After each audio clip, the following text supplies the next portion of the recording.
Sefydlwyd y Welsh Music Prize yn 2011 fel dathliad cerddoriaeth Cymraeg a chreuwyd Wobr Ceremony ar gyfer enwebu'r album y flwyddyn.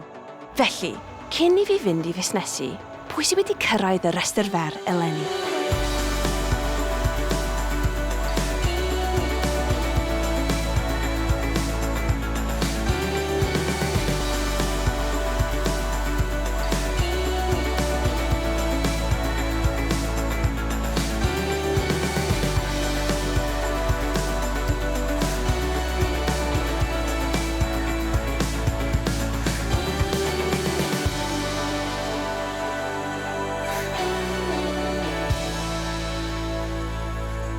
Nes I ddeud o'n i'n mynd I fusnesu ac o pwy fi di ffindo. Helo, Huw. Helo, Keziah. Ti di cyd-sefydlwr y Welsh Music Prize. Pam ydy digwyddiadau fel hyn mor bwysig? Ie, wnaethon ni ddechrau achos bod yna gymaint o albums gwych yn cael eu creu gan gerddorion o Gymru yng Nghymru.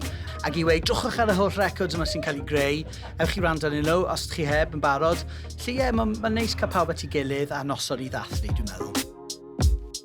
Da ni cefn llwyfan a drycha pwy fi di ffindo. Helo, Lemfreck. Siwr I ti? Gwych. Dyma'r ail tro ti di gael dy ymwebu. And if you win tonight, what will that mean for you? Oh, beautiful. Historically, like, music of black origin in Wales has not been given the light that it's needed. More bwysig, I cannot stress enough that like Wales is this country that is made up of so many stories and so many different cultures. And I think that should always be reflected in the way we present ourselves to the world. Does yna byth quota i'r 15 album sydd wedi enwebu, mae'n digwydd yn naturiol, so dyn ni ddim yn gweud mae rhaid I hanner fod yn iaith Gymraeg, hanner yn Saesneg, a wedyn dyn ni'n gwahodd 7 beirniad mewn. Felly mae yn adlewyrchiad cyffroes, gobeithio. Fe ddim wastad cerddoriaeth byw yn y Wobr. Dim ond ys dod I ganolfan yma, dyn ni wedi cael sets byw gan, dwi'n meddwl 4 o'r artistiaid heno a 3 o'r artistiaid sy'n ennill y Wobr Trysgell. Mae'r Wobr Trysgell sy'n cael ei gyflwyno I 3 o artistiaid emerging o Gymru. Un sy'n darparu adnoddau ac arweiniaid i'r artistiaid ddatblygu yn y byd cerddorol, ac eleni adjua fwya a workhouse sy'n gipio'r Wobr. Adjua, hello! Yeah! You have won the Triskel Award, congratulations. What has winning the Triskel meant to you?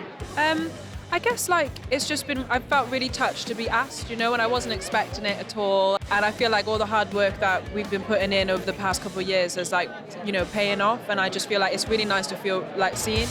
Mae'r enillydd yn ennill 10,000 o bunnau sydd yn lot o cash. Felly maen nhw'n cael neud grawn beth maen nhw eisiau I greu band a cerddoriaeth yn y dyfodol fath o beth. So mae hwnna'n arian mawr a mae Wobr yn torri trwodd.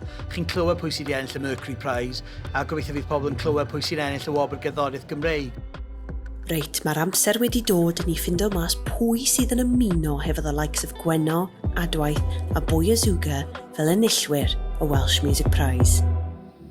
Enillydd y Wobr Gerddoriaeth Gymreig yw Lemfreck.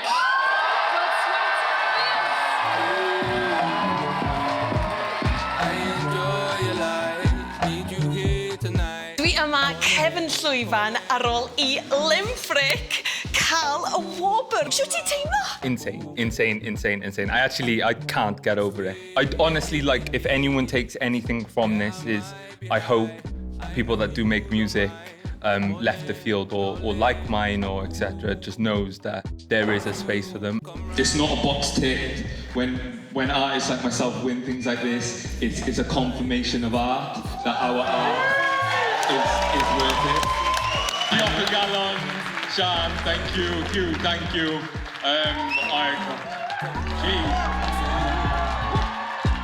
That's the main thing I want from this, definitely. Like, the 10 grand's alright, but I'd rather the culture progress from it. It's nice to have your art kind of like recognized like that. So all the late nights and the hard work is beautiful.